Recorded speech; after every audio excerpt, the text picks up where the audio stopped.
This is Democracy Now!, democracynow.org, The War and Peace Report. I'm Amy Goodman with Aaron Mate. We turn now to a historic milestone for justice in Africa. The former dictator of Chad, Hissène Habré, has been detained in Senegal, where he's lived in exile since being ousted in 1990. Known as Africa's Pinochet, Habré is expected to face charges of crimes against humanity and war crimes for systematic torture and the killings of tens of thousands of opponents during his 8 years in power. If the case proceeds, he will eventually stand trial in a special court established in Senegal after a 22-year campaign led by his victims. Habré would be the first African leader to be tried for atrocities in Africa instead of in an international tribunal. Habré came to power with the help of the Reagan administration in 1982. The U.S. provided Habré with millions of dollars in annual military aid and trained a secret police known as the DDS. It's believed some 40,000 people died under his rule. Clement Iboufuta is one of the key witnesses for the prosecution and president of the Chadian Victims Association. In this clip from Human Rights Watch, he shows the field where he was forced to bury more than 1,000 people over the course of 4 years. And right now we are coming to the common grave, and from here on it is just corpses. From the common grave to way to the back, it's just all corpses every day. It was 7, 8, 10, 20, 30, 40, yeah, every day. Since Habré's fall from power in 1990, Clement Iboufuta and other victims have waged a tireless campaign to bring Habré to trial. But justice has long been elusive. Habré was placed under house arrest in 2000, but his case lagged for over a decade until now. Well, for more, we're joined by someone who's played a key role in the effort to bring Hissène Habré to justice. Reid Brody, counsel and spokesperson for Human Rights Watch in Brussels. He's worked with Hissène Habré's victims since 1999 as lead counsel in their case. Talk about the latest developments of him being brought into detention in Senegal. Reid. Thank you. Well, as you said, it's been 22 years. Finally, last year, there were two breakthroughs in this case. First was the election of Macky Sall as president of Senegal, and the victims had been lobbying Macky Sall for many years, and when he came into office, he said that he was going to finally allow this trial to go forward. And second, there was a decision by the International Court of Justice in The Hague that ordered Senegal to prosecute Habré without further delay if it did not extradite him. And Senegal and the African Union came together and created this special court within the courts of Senegal to try crimes committed in Chad during Habré's period. And the prosecutor has just come back from a trip to Chad. He has all the dossiers that we had put together, that the Belgians had put together over several years. And finally now he's going to ask for Hissène Habré's indictment on charges of crimes against humanity and war crimes. I want to turn to an excerpt of The Dictator Hunter, a film about Reid Brody's work. In this clip, he's given a tour of one of Hissène Habré's notorious prisons. Once this used to be a swimming pool, reserved for the families of the French military.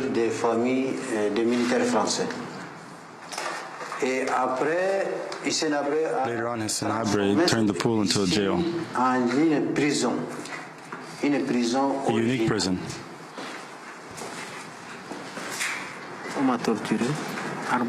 I was tortured. They tied my arms behind my back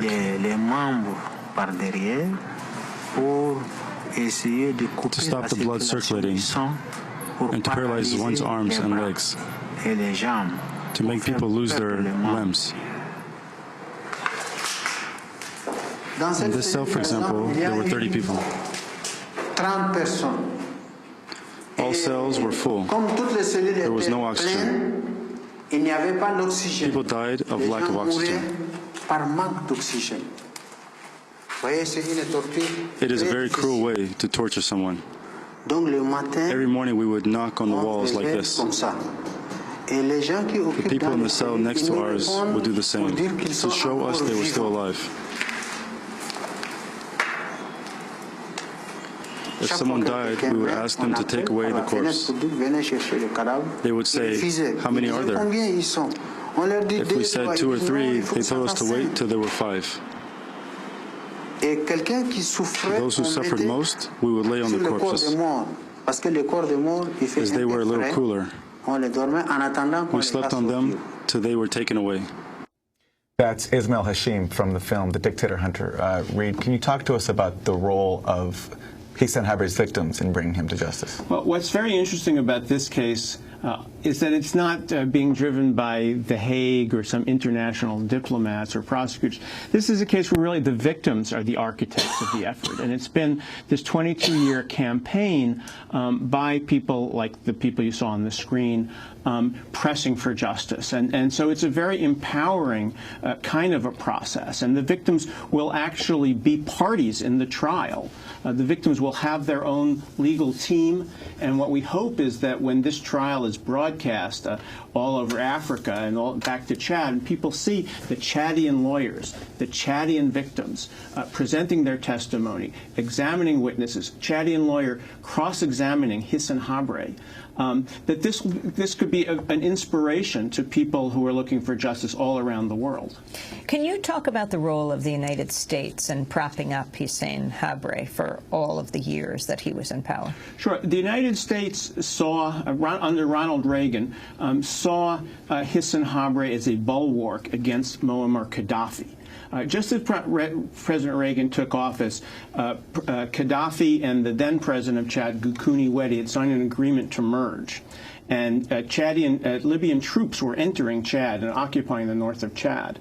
And the U.S. saw Chad as the soft underbelly of the Libyan government, and Secretary of State Alexander Haig reportedly wanted to aid Hissène Habré, who was then a local warlord, as a way of bloodying Gaddafi's nose. And so the U.S. gave assistance to Habré to help him take power, and then gave military and economic assistance to Habré throughout his government, even as he was turning his country into a police state. And one of the documents that we recovered in Habré's, many years ago, I stumbled on the files of Hissène Habré's political police, tens of thousands of documents. Where did you stumble on? In an abandoned building in the Chadian capital of N'Djamena. And we now have all these documents on CD-ROM. We have the lists of names of people who died, of people who were in prisons. And you just found these in this abandoned building? Yeah, we were doing a film for a Swiss TV program on the case, and we asked to visit the headquarters of his former political police. And there, in room after room, it was like we were finding these documents. And one of the very first documents we scooped up was a document in which several of the members of the DDS, Habré's political police, received training in the United States. And when we cross-checked these names, in fact, I've interviewed a couple of the people, some of these were the most feared torturers in Chad who were receiving training in the U.S. Now, I don't say that they received training in torture. We have no evidence of that. But the U.S. was intimately involved with Habré's political police. There was a U.S. advisor with Habré's political police. And even to the very last day of Habré's government, the U.S. was giving it military assistance. Reed, what about the officials in Chad who worked with Habré? Could this case open the way to charges against them?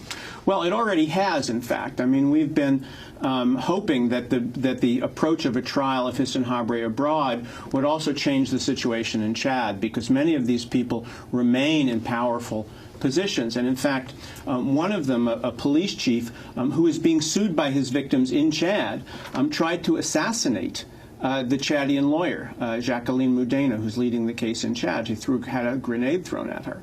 And now, just in the last few weeks, actually, the Chadian government, seeing that there was justice being done on the international front, has moved to arrest and has arrested many of Habré's accomplices within Chad. And so when will this trial take place, and where exactly is Hissène Habré right now? Well, today he's at a police station where he's being held for questioning. President Obama was just in Senegal. President Obama, actually, and I have to say that the United States has, under President Obama, has been very supportive of this trial. And President Obama, when he met with President Macky Sall, congratulated him on moving forward, and the United States is providing $1 million, together with many other countries, for the support of this special court. We're expecting today or tomorrow the indictment of Hissène Habré on charges of crimes against humanity. Then the judges, the investigating judges, will have 15 months to investigate the charges. And so we're not looking at a trial here for another year and a half as these charges are investigated in Chad. Reid, can you talk about the significance not only of Hissène Habré being picked up now and going to trial in Senegal, but you also have these other cases that you've been involved with also. You've got Duvalier in Haiti, and you've got Efraín Ríos-Montt in Guatemala. Well, it's very interesting. I mean, you have 3 U.S.-backed dictators from the 1980s all facing charges for crimes against humanity. Ríos-Montt in Guatemala, Jean-Claude Duvalier in Haiti. And in each case, really, it's taken, you know, the victims. I mean, in Guatemala, I mean, the Ixil Maya Indians who have fought for 3 decades, you know, telling their stories again and again, bringing people up to the grave.